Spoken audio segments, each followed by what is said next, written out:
여러분 안녕하세요. 메리 크리스마스. 성탄 특집 내용원의 도시락입니다. 우리 사랑하는 7교회 가족들 성탄 어떻게 보내실까요? 2021년 성탄이요. 내년 성탄절에는 모두가 다 기쁘게 성전에 나오셔서 이렇게 성탄의 기쁨을 마음껏 누리고 하나님께, 우리 주님께 그 감사의 예배를 올려드렸으면 좋겠어요.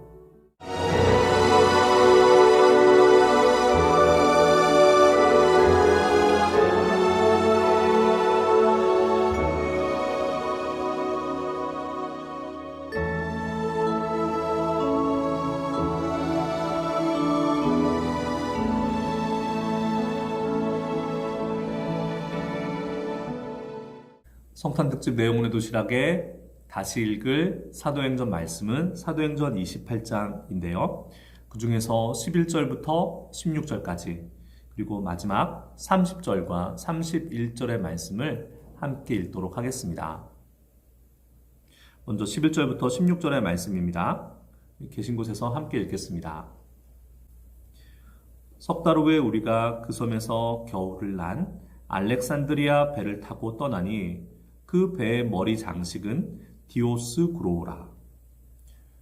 수라부사에 대고 사흘을 있다가 거기서 둘러가서 레기온에 이르러 하루를 지낸 후 남풍이 일어남으로 이튿날 보디올에 이르러 거기서 형제들을 만나 그들의 청함을 받아 이레를 함께 머무니라. 그래서 우리는 이와 같이 로마로 가니라. 그곳 형제들이 우리 소식을 듣고 아비오 광장과 트레이스 타베르네까지 맞으러 오니 바울이 그들을 보고 하나님께 감사하고 담대한 마음을 얻으니라. 이어서 30장과 31절의 말씀입니다. 바울이 온 이태를 자기 셋집에 머물면서 자기에게 오는 사람을 다 영접하고 하나님의 나라를 전파하며 주 예수 그리스도에 관한 모든 것을 담대하게 거침없이 가르치더라. 아멘. 마침내 로마에 도착합니다. 로마에 다다라요. 바울 사도는 왜 그렇게 로마에 가고 싶었을까요? 로마서 15장에 보면 로마에 있는 믿음의 형제들에게 편지를 보내잖아요. 내가 여러 차례 로마에 가고 싶었습니다. 그 로마에 방문하고자 하는 목적은 서바나로 가기 위해서. 네요. 바울 사도는 교회가 신앙의 공동체가 있는 곳에 자기가 가서 다시 복음을 전하는 것을 의식적으로 의도적으로 피했어요. 교회 공동체가 있는 곳에 가지 않고 그 기독교 공동체가 없는 곳에 가서 복음을 전하고 그곳에 교회를 세웠습니다. 공동체를 이뤘어요. 그리고 그 공동체와 자기 그 사역팀을 통해서 계속해서 그렇게 그 지속적인 연락을 주고받으면서 관계를 이어가면서 그 교회를 성장시켰어요. 고린도에서 로마 교회에 편지를 했을 때 사도가 이미 방문하기도 전에 로마에는 믿음의 형제들이 있었어요. 교회가 있었습니다. 그리고 자신의 그 복음 사역이 전도 역사가 주로 로마를 중심으로 로마의 동쪽에 이렇게 있다 보니까 이제는 로마를 중심으로 로마의 서쪽이라고 하면 스페인과 서유럽 쪽으로 가는 거죠. 그쪽에 복음을 증거하기 위해서 그 복음 증거의 전진 기지로 로마를 택했던 것 같아요. 로마에 들어간 바울 사도의 눈에 그리고 누가와 사도와 함께하고 있는 그 일행들의 로마는 어떻게 비춰졌을까요? 지금은 시민권자로서 당당히 로마에 이렇게 여행 온 것도 아니고 개선 장군처럼 로마에 입성하는 것도 아니고 미결수의 신분으로서 로마에 호송되고 있는데 그 많은 사람들, 쭉쭉 솟은 건축물들, 거대한 신전들,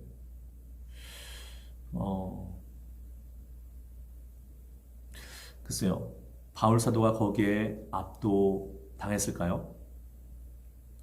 마치 예수님과 함께 예루살렘의 성전에 올라간 베드로와 제자들이 그 성전의 위용 앞에 이렇게 입이 떡 벌어져서 경탄을 금치 못하던 그 모습이 저는 그렇지 않았을 거라고 생각해요.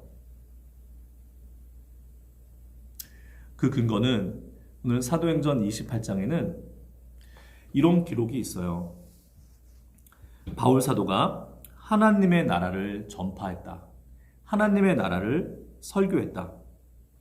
23절과 31절에 걸쳐서 두 번 기록이 되어 있어요. 당연한 일이지만 이 기록에는 의도성이 있다고 생각합니다. 왜냐하면 로마에 들어온 바울 사도는 감옥이 아닌 일정한 주택에서 그 출입을 이동의 자유를 제한당한 상태에서 오늘날로 따지면 가택연금과 같은 상태죠. 이렇게 주거 제한을 받으면서 재판을 기다리고 있어요. 그 얘기는 무슨 얘기냐면 자기가 머무르는 곳 담 너머로는 창 밖으로는 로마 시내가 다 보이는 거예요. 로마가 다 들어오는 겁니다. 그 공기가, 그 소음이, 아, 이것이 로마구나. 그리고 그 집은 참 묘한데요. 군인들이 지키고 있는데 호송팀 아구스대 백부장 율리오가 아니에요. 황제의 친위대가 이 미결수 바울을 지키고 있어요. 이제껏 만났던 로마 군인들과는 격이 다른 사람들입니다. 황제의 친위대는 뭐라도 갑옷을 입어도 뭐라도 더 번쩍거렸겠죠. 직간접적으로 느껴지는 그 황제의 위용, 네로거든요. 그 앞에서 사도는, 누가는 이 문제를 우리에게 이야기하고 있어요. 누가 진정한 왕이냐? 누가 주시고 누가 왕이냐? 하나님의 나라라는 것은 Kingdom of God, 헬라어로는 바실레이아 투테우, 하나님의 다스림, 우리말로 풀면 하나님이 다스리신다라는 뜻이에요.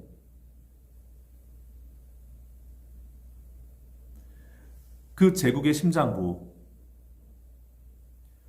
황제의 위세가 피부로 와닿는 그곳에서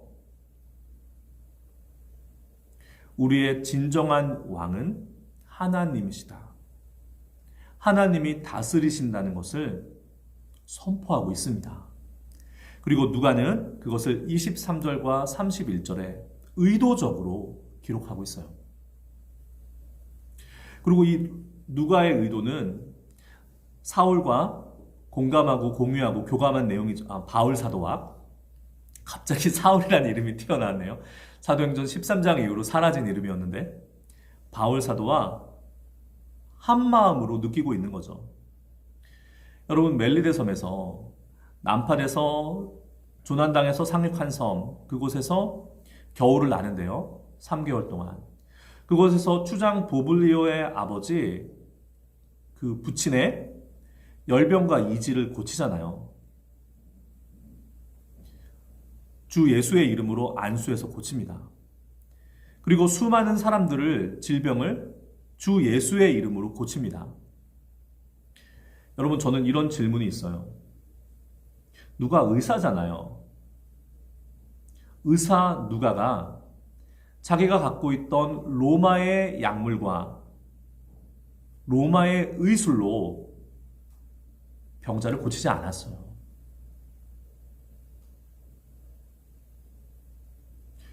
사도행전 어디에 누가가 마치 요즘 우리 의사들이 의료 선교 나가가지고 그렇게 진찰하고 진료하는 것처럼 1절 그런 기록이 없어요. 누가가 고친 것이 아니라, 다시 말하면 로마의 의술과 로마의 약이 병을 고치는 게 아니라 주님이 고치시는 거다. 주님이 다스리신다. 간접적으로 선포하는 것입니다. 그리고 이 멜리데 섬으로부터 순풍을 만나서 로마에까지 이르게 되는 이 배의 이름이 디오스구로라고 11절에 기록되어 있는데요. 이 기록 또한 의도적이에요. 이 디오스구로, 제우스의 쌍둥이 아들이에요. 캐스토와 폴룩스라는 이 쌍둥이 아들인데, 이 디오스구로가 이 누가의 기록을 읽는, 탄원서를 읽는 데오빌로의 페이트론 갓, 수호신이에요.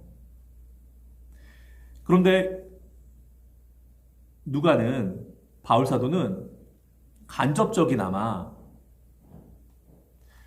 병을 고치고 이 세상을 다스리는 것은 로마의 황제도 아니고 로마의 신민들이 믿는 그 수많은 로마의 신들도 아니라는 거예요. 디오스구로도 아니라는 거예요. 누구라는 겁니까? 우리 주 예수 그리스도.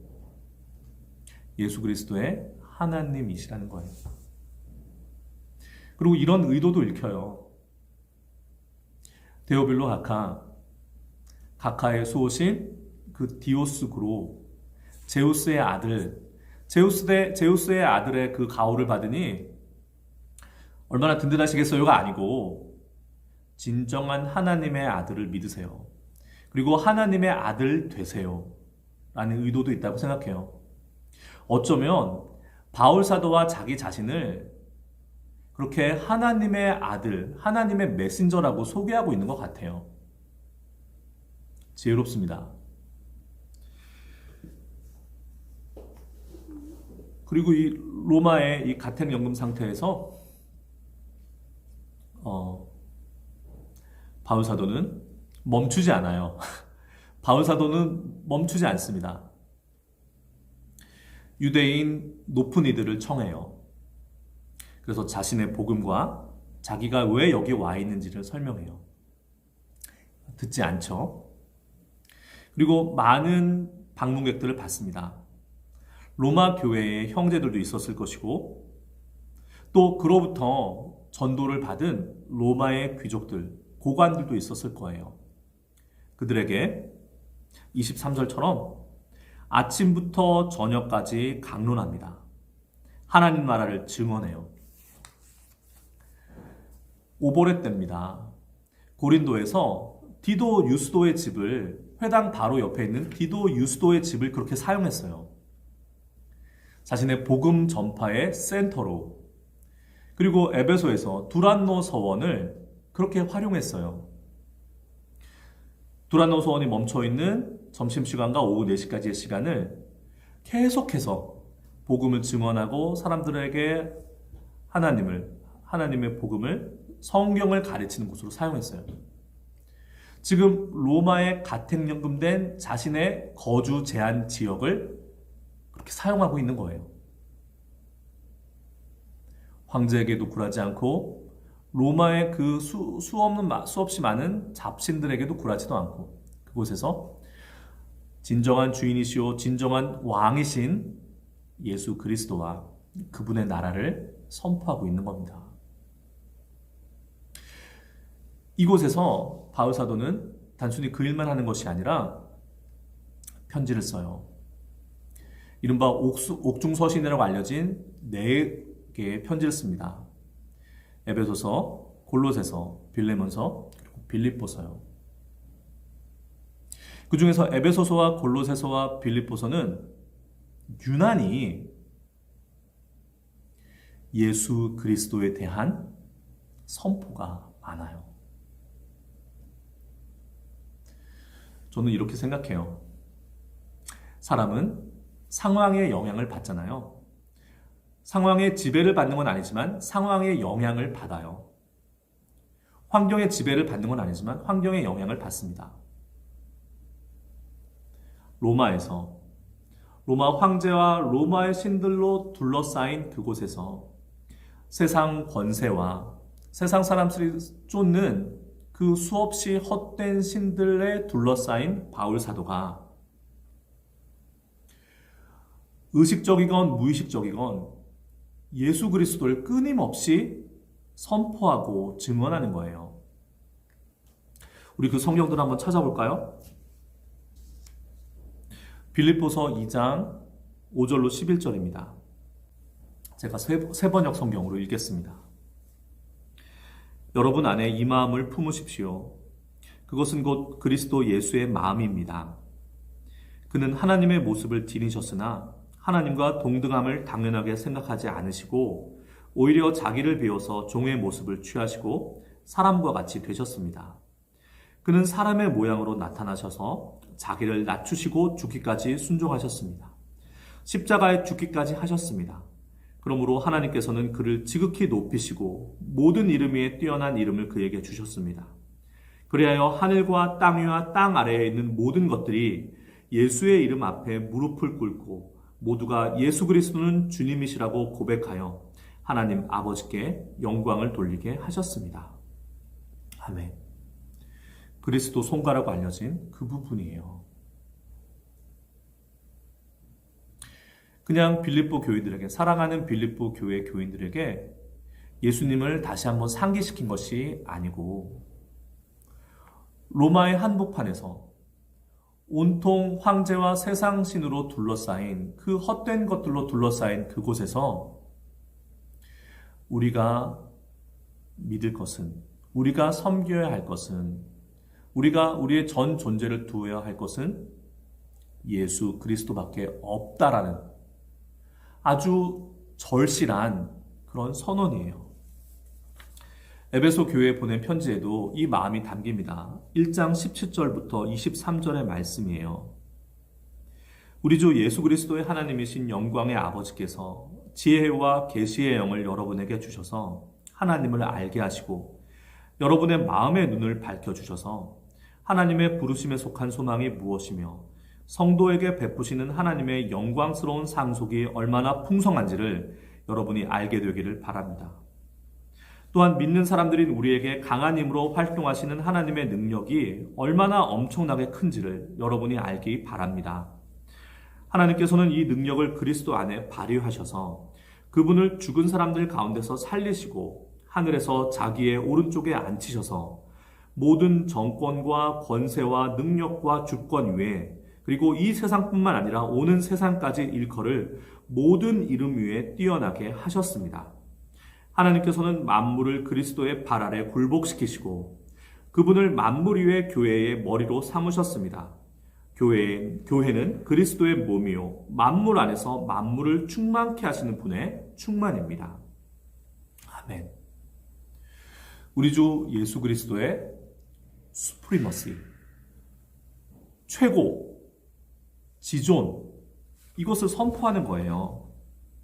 골로새 교회에 보낸 편지도 마찬가지입니다. 1장 15절과 20절입니다.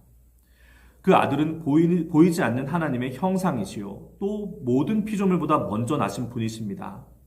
만물이 그분 안에서 창조되었습니다. 하늘에 있는 것들과 땅에 있는 것들, 보이는 것들과 보이지 않는 것들, 왕권이나 주권이나 권력이나 권세나 할 것 없이 모든 것이 그분으로 말미암아 창조되었고 그분을 위하여 창조되었습니다. 그분은 만물보다 먼저 계시고 만물은 그분 안에 존속합니다. 그분은 교회라는 몸의 머리이십니다. 그는 근원이시며 죽은 사람들 가운데서 제일 먼저 살아나신 분이십니다. 이는 그분이 만물 가운데서 으뜸이 되시기 위함입니다. 하나님께서는 그분의 안에 모든 충만함을 머무르게 하시기를 기뻐하시고 그분의 십자가의 피로 평화를 이루셔서 그분으로 말미암아 만물을 곧 땅에 있는 것들이나 하늘에 있는 것들이나 다 자기와 기꺼이 화해시키셨습니다. 아멘. 벅찹니다. 예수님이 누구시고 어떤 분이시고 그분이 무슨 일을 행하셨고 그분이 장차 무슨 일을 하실지를 선포해요. 제국의 심장, 제국의 중심, 당시 세상의 중심에서 모든 것의 주님 되시는 예수 그리스도를 선포하는 겁니다. 이 얼마나 벅찬 일입니까? 그리고 이 편지를 받아든 빌립보 교회 교인과 에베소 교회, 골로새 교회의 교인들이 어떻게 했어요? 지금 사도는 쇠사슬에 매여서 로마에 가 있는데, 로마에 갇혀 있는데, 그 황제의 위용과 그 로마 신들로 에워싸여 있는데, 온통 그곳에서 우리의 존재하는 모든 것들의 주인이신, 진정한 주인이신, 왕이신 예수 그리스도를 선포하는 거예요. 빌립보와 에베소와 골로새 교회 교인들이 얼마나 벅차겠습니까? 자신들의 신앙이 얼마나 다시 한번 확신을 얻고 확고해지겠습니까? 한 사람의 믿음이, 한 사람의 선포가 이토록 많은 사람들, 많은 이들, 그리고 오늘날의 우리에게까지도 영향을 미쳐서 우리를 주께로 인도하고 있습니다. 사도행전의 마지막 장인 28장에서 저는 그런 사도의 목소리가 누가의 마음이 들려요. 우리의 진정한 왕은 예수 그리스도이시다. 2000년 전 로마와 2021년 우리들이 살고 있는 이 현재, 크게 다르지 않다는 생각이 들어요. 누가 다스리느냐? 누가 나의 왕이냐? 우리들 신앙에 있어서 정말 근본적인 가장 첫 번째 질문인 것 같아요. 정말 단순하게 생각할 때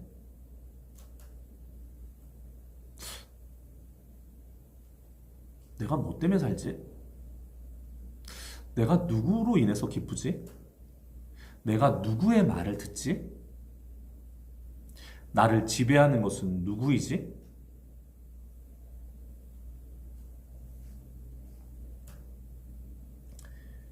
이 시대 우리와 함께 살고 있는 많은 동시대인들이 각자 저마다 자기의 왕을 모시고 자기의 신을 섬기며 살아요. 돈이 가장 힘이 센 것 같고요. 현대인들에게. 자기 자신을 왕의 자리에 올려놓은 분들도 많은 것 같아요.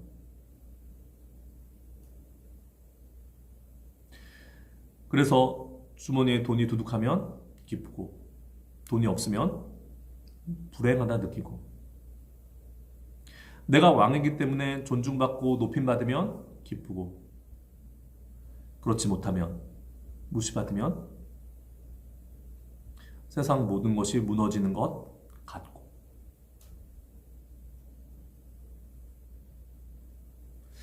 사도행전 28장은 우리에게 그것을 묻고 있습니다.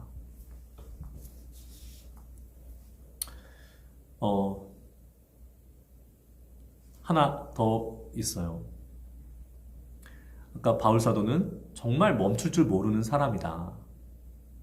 사람들을 초대하고 방문하는 사람들에게 그렇게 복음을 전하면서 또 틈틈이 2년 동안 그 셋집에 머무르면서 자신의 믿음의 공동체에게 끊임없이 편지를 보내면서 그 안에는 자기가 처한 상황, 자기의 시대의 의식, 그 시대를 향한 하나님의 부르심을 고스란히 담아서 또 편지하고 바울 사도는 핑계 대지 않아요. 바울 사도는 변명하지 않습니다. 그 사도의 마음이 잘 드러난 서신서가 있어요.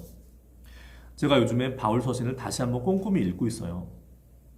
그 이유는 미리 말씀드리면 김셀 수도 있는데 우리 다음 주까지 사도행전 다시 읽기를 28번으로 마치고 새해부터 사도행전 그 후 이야기 해서 3주간 디모데후서를 읽으려고 해요. 왜냐하면 사도행전 28장이 오늘 이렇게 마치지 않습니까? 우리 함께 읽은 것처럼 31절에 하나님의 나라를 전파하며 주 예수 그리스도에 관한 모든 것을 담대하게 거침없이 가르치더라. 그래서 그 재판 결과는요, 사도는 풀려났나요? 아니면 순교했나요? 사도행전 그 후 이야기가 궁금한 거예요. 그래서 우리 지난 한 해 동안 열심히 달려온 사도행전을 정리하면서 그 은혜의 여운을 간직하면서 동시에 그 이후의 사도의 일은 어떻게 됐을까? 그래서 디모데후서를 다시 읽으려고 하는 건데 방금 전 말씀드렸던 에베소서, 골로새서, 빌레몬서, 빌립보서 이 옥중서신이 기록된 그 시기와 사도의 가장 마지막 서신서라고 하는 디모데후서가 기록된 그 상황은 같은 옥중서신인데 분위기가 완전히 달라요. 180도 다릅니다.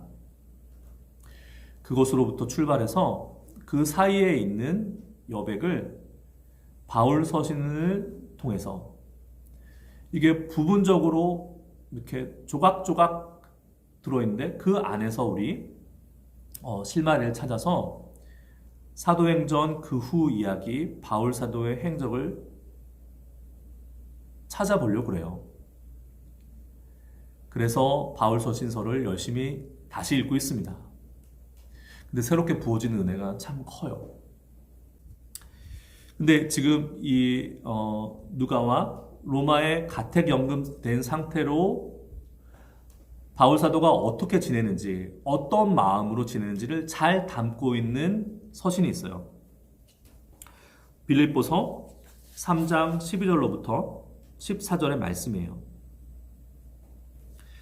나는 이것을 이미 얻은 것도 아니며 이미 목표점에 다다른 것도 아닙니다. 그리스도 예수께서 나를 사로잡으셨으므로 나는 그것을 붙들려고 쫓아가고 있습니다. 형제 자매 여러분, 나는 아직 그것을 붙들었다고 생각하지 않습니다. 내가 하는 일은 오직 한 가지입니다. 뒤에 있는 것은 잊어버리고 앞에 있는 것을 향하여 몸을 내밀면서 그리스도 예수 안에서 하나님께서 위로부터 부르신 그 부르심의 상을 받으려고 목표점을 바라보고 달려가고 있습니다. 지금 로마에 머무른 사도의 마음이 사도의 결심이 가장 잘 담겨 있는 부분이에요. 나는 아직도 달려가고 있습니다. 멈출 수 없습니다. 그러나 사랑하는 아들 디모데에게 보낸 디모데 후서의 내용은 그렇지 않아요. 나는 내 달려올 길 다 달려왔다. 나는 이제 곧 관자와 같이 부어질 것이다. 그 사이에 있었던 일을 추적하려고 합니다. 이 얘기를 하면서 오늘 사도행전 다시 읽기 27번째 시간을 마무리 지어야겠습니다. 우리에게 실제적인 삶의 교훈을 주는 내용이에요. 바울 사도는 담대하게 거침없이 예수 그리스도를 전했습니다. 아무것도 그 담대함과 그 거침없음에 방해를 두지 않았어요. 사도는 지금 주거 제한을 받고 있잖아요. 뻔히 보이지만 저 저자거리에 나갈 수가 없습니다. 나가서 사람들을 만나서 복음을 전할 수 없어요. 그런 사도는 그 기회를 아까 말씀드린 대로 디도 유스도의 집처럼 두란노 서원처럼 사용했어요. 그리고 로마 군인들, 친위대 그 군인들, 저는 이런 상상이 됩니다. 바울 사도에 그렇게 수많은 사람들이 손님들이 드나들면서 사도가 강론하고 복음을 전할 때 군인들은 뭐 하고 있을까요? 처음에는 뭐 하나 관찰하고 지켜봤겠죠. 그러나 자기도 모르게 그 이야기에 귀를 기울이게 되고 빠져들었을 거라고 생각해요. 실제로 기독교 역사에 보게 되면 로마 군인들 가운데 높은 그 계급에 있는 사람들 중에 바울 사도를 통해서 주님을 영접하게 된 사람이 적지 않다 기록되어 있어요. 무슨 얘기냐면 우리가 복음을 전할 때 두 가지 면에서 어려움이 있어요. 첫 번째, 담대함. 담대하게 전하는 것. 우리에게 담대함이 필요해요. 저는 이렇게 단순하게 생각합니다. 좋은 게 있어요. 이거 정말 좋아. 나에게 정말 좋다면 어떻게 얘기합니까? 이거 정말 좋아. 한번 써봐. 이렇게 얘기하지 않아요? 당신도 한번 해봐. 이렇게 얘기하지 않아요? 거기에 저 사람이 뭘 어떻게 생각할까? 나를 어떻게 생각할까? 이게 뭐 반대로 반박당하지 않을까? 내가 감동받은 그 한 가지 일을 전한 데 있어도 그렇게 담대하게 전하면서 나를 살리신, 나의 모든 것을 변화시키신, 나에게 영원한 생명을 주신 그 예수 그리스도를 전하는데 왜 담대함이 부족합니까? 또 하나, 거침없이. 이거는 우리들 변명 핑계와 관련이 있어요. 나는 매여 있다. 나는 우리 집에 아이들을 육아해야 되고 가사를 돌봐야 되고. 지금 바울 사도도 그런 상황이에요. 바울 사도에게 지금 이동의 제한, 이동의 자유가 없어요. 나는 지금 직장에 매여 있는데, 난 직장 생활을 해야 하는데 매인 몸인데. 여러분 이렇게 한번 생각해 보실까요? 지금 바울 사도가 복음을 전하고 있는 그 가택 연금지, 그곳은 로마 군인들의 직장이에요. 로마 군인들은 그곳에 지금 복음 들으려고 와 있는 게 아니에요. 근무하려고 와 있습니다. 바울 사도는 그들에게 복음을 전한 거예요. 여러분이 계신 곳, 여러분의 직장이지만 동시에 누군가의 복음의 수신자들의 직장이에요. 물론 지혜가 필요합니다.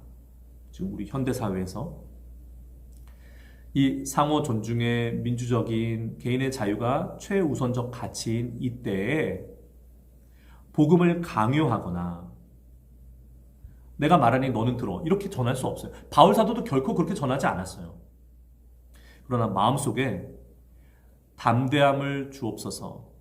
그 어떤 것도 나의 복음 전도를 막아서지 않게, 방해서지 않게, 변명과 핑계거리가 되지 않게 하여 주옵소서라는 마음을 가지고 있는 우리들에게는 그 어떤 것도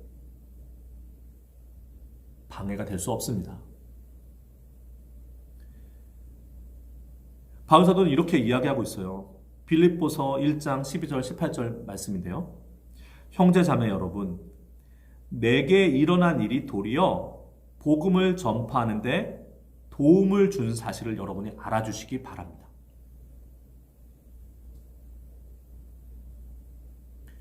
바울 사도는 지금 자신이 처한 이제껏 걸어온 길도 마찬가지고 지금 로마에서 갇혀있는 상태로 지금 이 상황이 도리어 복음을 전하기에 더 좋은 상황이래요. 여러분 우리 사도의 이 말을 귀담아 들어야 돼요. 그리고 빌립보서 4장 22절에는 바로 이때 기록된 서신이잖아요. 모든 성도가 여러분에게 문안합니다. 지금 자기와 함께 있는 사람들이 이미 그걸 성도라고 불러요. 어떻게 문안하냐면 특히 황제의 집안에 속한 사람들이 여러분에게 문안합니다. 황제의 친위대 군인들을 통하여서 그리고 로마의 지위가 높은 귀족들이 드나들면서 이미 황제에게까지, 황제 집안 사람들에게까지 그리스도의 복음이 전해진 거예요.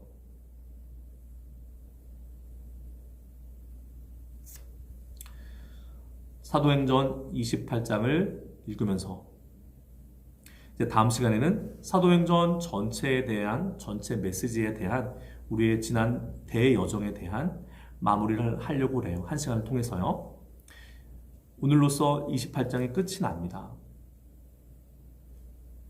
많은 교회들이 신앙의 공동체들이 액트 29 사도행전 29장을 우리가 써내려 가자고 해요.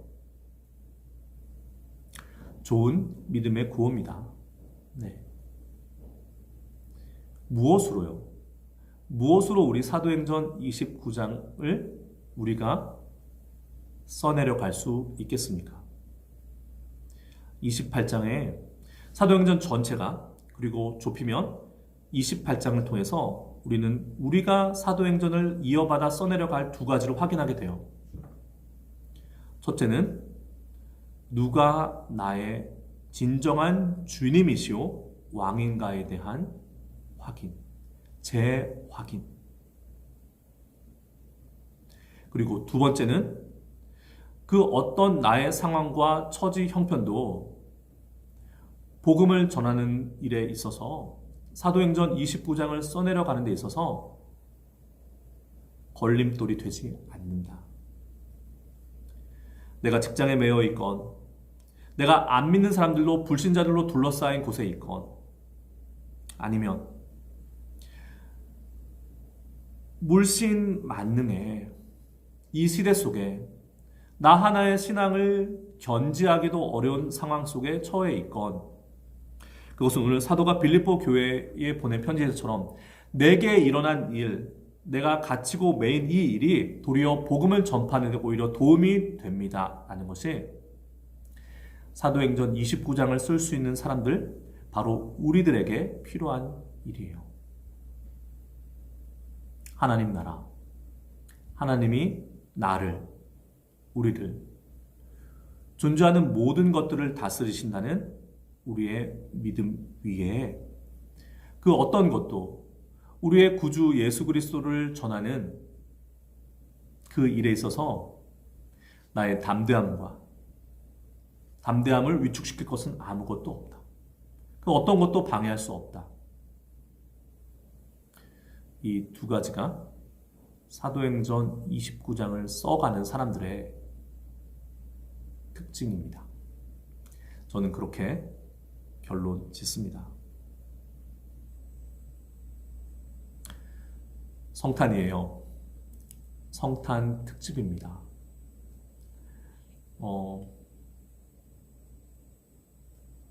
이 성탄을 앞둔 이때 사도행전을 이렇게 마치게 하셨습니다. 2000년 전 우리에게 오신, 이 땅에 오신 아기 예수님,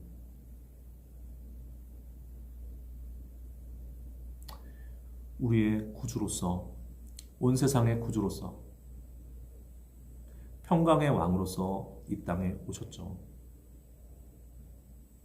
그 예수님이 2021년 성탄의 때에 다시금 우리 마음에 탄생하셨으면 좋겠어요. 그리고 이 세상에 그렇게 역사하셨으면 좋겠어요. 전쟁의 소문은 끊이지 않습니다. 이 시간에도 우리 지구촌 어딘가에서는 전쟁으로, 기근으로, 질병으로 그 귀한 고귀한 생명들이 죽어나가고 있어요. 많은 사람들이 진정한 왕이신 예수 그리스도를 모르는 채, 외면한 채 그렇게 죽음 속에 살고 있습니다. 그 어느 한때 그 누구에게도 예수 그리스도가 필요하지 않은 때, 필요하지 않은 곳은 없어요. 그러나 이때 저는 우리 주님이 정말로 절실히 필요한 때다 생각합니다. 먼저 우리들 마음에 주님께서 기쁨으로 다시 태어나셨으면 좋겠어요. 저와 여러분, 우리 사랑하는 칠교회 가족들 한 분 한 분의 마음속이 다 우리 주님이 탄생하신 구유가 되었으면 좋겠어요.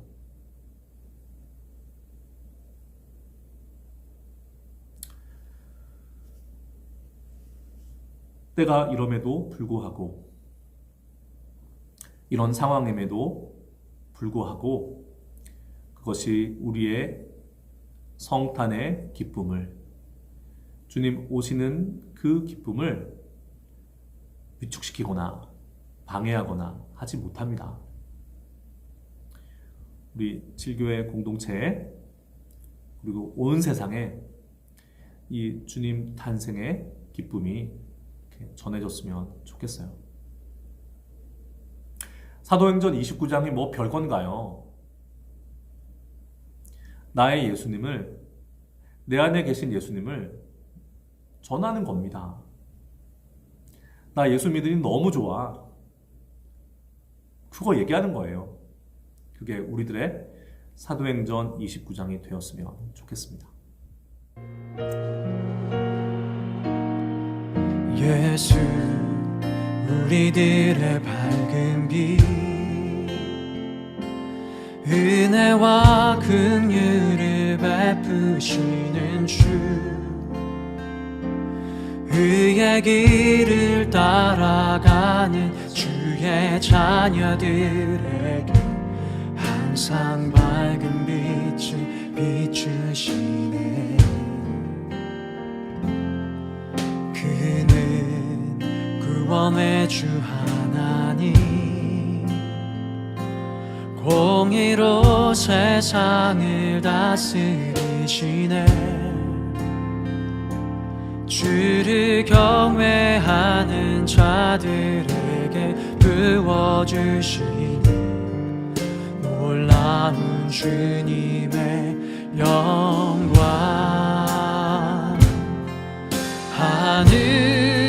하늘에서 찬란하게 빛나는 주의 영광, 이 땅에 오셨네. 어둠을 밝히고 새 생명 주시네. 영원히 빛나는 나의 예수님,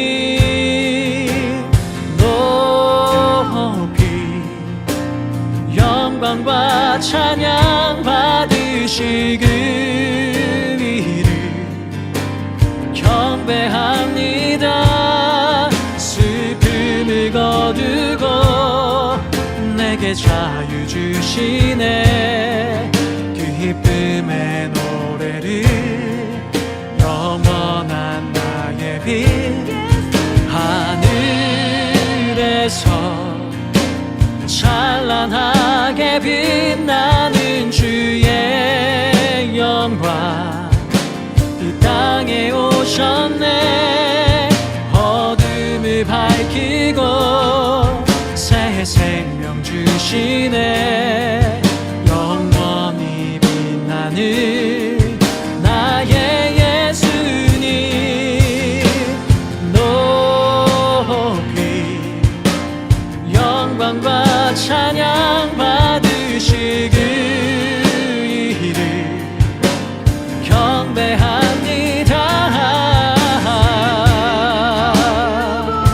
자유 주시는 주님 찬양합니다. 기쁨의 노래를 영원한 나의 빛 예수께